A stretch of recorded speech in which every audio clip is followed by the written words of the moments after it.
रामकृष्ण हरी मंडळी, हर हर महादेव, ओम नमः शिवाय.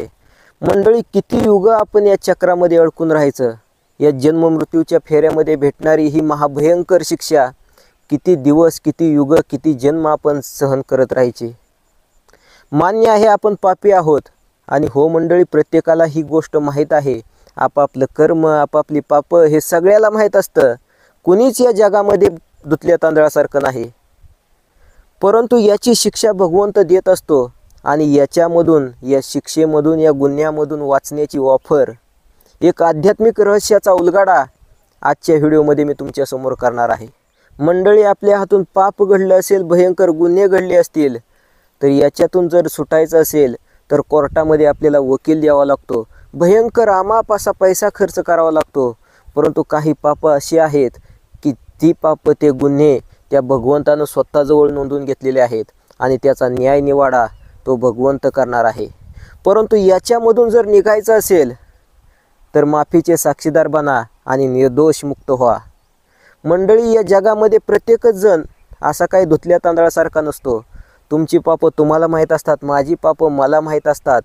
भलेही मी म्हणतो मागच्या जन्मी जी काही पापं केलेली आहेत ती जर आठवत नसतील, तरी या जन्मामध्ये जरी काही न कळत पापं घडली असतील ती तर आपल्याला आठवतात.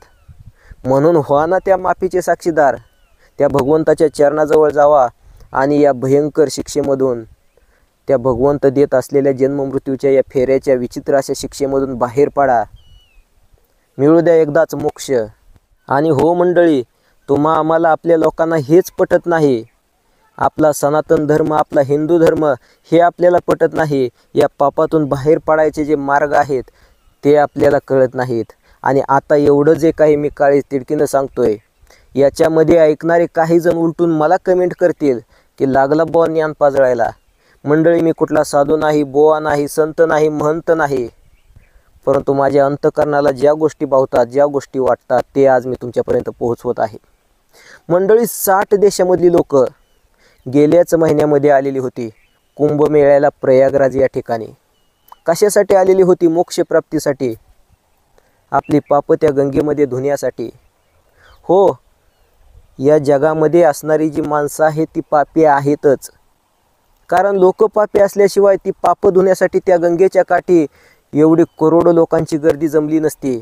मंडळी, 45 ते 50 करोड लोक त्या ठिकाणी आलेली होती त्या कुंभमेळ्याला. नेमकं या कुंभमेळ्याचं रहस्य काय तेही आता मंडळी तुम्हाला लगेच मी सांगतो. हरिद्वार, प्रयागराज, नाशिक आणि उज्जैन या ठिकाणी कुंभमेळा भरतो. आणि यावेळी प्रयागराज या ठिकाणी भरलेला कुंभमेळा हा तब्बल 144 वर्षानंतर भरलेला होता. करोडो लोक त्या ठिकाणी आलेली होती. साधारणतः 45 ते 50 करोड लोक त्या ठिकाणी आलेली होती. नेमकं या कुंभमेळ्याचं रहस्य काय, आणि नेमकं या गंगा नदीचं तरी रहस्य काय, महत्त्व काय, ते तुम्हाला लगेच सांगतो. मंडळी, ज्यावेळी समुद्रमंथन झालं त्यावेळी त्या ठिकाणी अमृताचा एक कलश बाहेर आला, आणि त्याच वेळी राक्षसांचं आणि देवांचं युद्ध सुरू झालं. आणि या युद्धामध्ये तो कलश आहे, तो कलश थोडासा डगमगला, आणि त्या कलशामध्ये असणारे काही ते अमृताचे थेंब धरतीवरती पडले, आणि ते थेंब 4 ठिकाणी पडले. आताच मी तुम्हाला नावं सांगितली, प्रयागराज, हरिद्वार, नाशिक आणि उज्जैन. आणि त्याच ठिकाणी ही पवित्र तीर्थ निर्माण झाली. त्या ठिकाणी आता कुंभमेळा भरत आहे. आणि विशेष गोष्ट अशी की ती जी नदी आहे, गंगा नदी, त्या ठिकाणी स्नान केल्यानंतर जी काही पापं धुतली जातात, याला मात्र काही ना काही आध्यात्मिक पुरावा असणारच. उगीच कोण यायला लागलं एवढ्या दुरून? बघा मंडळी, भारत देशाच्या आसपासची जी 60 देशे आहेत, 60 राष्ट्र आहेत, त्या ठिकाणाहून लोक आली. करोडोंच्या संख्येनं गर्दी जमली. ती कशासाठी जमली? मंडळी, आपल्या सनातन धर्मावरती विश्वास असला पाहिजे, आपल्या हिंदू धर्मावरती विश्वास असला पाहिजे. विचार करा मंडळी, आपल्यातली मंडळी, हिंदू धर्मामधली मंडळी आपल्या धर्मावरती विश्वास ठेवत नाही, परंतु 60 देशामधली लोक त्या ठिकाणी आली, करोडो लोक त्या ठिकाणी आली. परंतु आपल्या इथली लोक मात्र ह्या ज्या सगळ्या गोष्टी आहेत यांना थोतांड समजतात, अंधश्रद्धा समजतात. मंडळी, अजून एक गोष्ट, या लोकांमध्ये मी बरीचशी चर्चा ऐकली की गंगा नदीचं पाणी आता मात्र दूषित होणार. आजार, भयंकर व्हायरस सगळं काही निर्माण होणार, लोक मृत्युमुखी पडणार. तर कशामुळं? बाहेरच्या देशामधून सगळीकडून एवढी करोडोंची गर्दी जमली. 45 ते 50 लाख लोक त्या नदीमध्ये डुबक्या मारणार, आंघोळ करणार. मग ती नदी कशी स्वच्छ राहील? घाण होणारच. आणि भयंकर त्या ठिकाणी आळ्या किडे पडणार, असा समज आपल्या लोकांना होता. बघा मंडळी, आपल्या सनातन धर्मावरती, आपल्या नद्यांवरती त्यांचा विश्वास नाही. परंतु ही जी नदी आहे ती साक्षात त्या भगवंतानं तयार केलेलं सगळं काही आहे, हे मात्र आपण विसरून बसलो. मंडळी विचार करा, एवढ्या लोकांनी स्नान त्या ठिकाणी केलं. आणि विशेष गोष्ट अशी तुम्हाला सांगतो की शास्त्रज्ञांनी काही रिसर्च केलेले आहेत त्या गंगा नदीवरती. अजून एक गोष्ट मला या ठिकाणी तुम्हाला आवर्जून सांगावी लागते की अकबर हा तिसरा मुघल बादशाह हा फक्त आणि फक्त गंगा नदीचंच पाणी प्यायचा. गंगा नदीचं पाणी म्हणजे अमृत आहे असं तो समजायचा. मंडळी, कधी तो लढाईला गेला असेल, इकडे तिकडे बाहेर गेला असेल किंवा आग्र्याला असेल, तरीही हरिद्वार या ठिकाणाहून सुद्धा त्याचे काही सेवक त्याने विश्वासू नेमलेले होते, ते त्याला पाणी आणून द्यायचे. आणि दररोजचा बनणारा स्वयंपाक याच्यामध्येही थोडंसं तो त्या गंगा नदीचं पाणी मिसळायचा. आणि शिवाय तो सनातन धर्म, हिंदू धर्म याच्या विरोधातला होता, मुघल बादशाह अकबर. परंतु तो मात्र गंगा नदीला इतकं पवित्र समजत होता. त्याचं मतच असं होतं की हे अमृत आहे. परंतु आज जे त्या मुघलाला पटलं, त्या मुघल बादशहाला पटलं, पण आपल्या लोकांना पटत नाही. मंडळी, अजून एका गोष्टीचा मला इथं उल्लेख करायचा आहे. 1890 साली एक भयंकर आजार आला, प्लेगचा आजार. तुम्ही ऐकून असाल.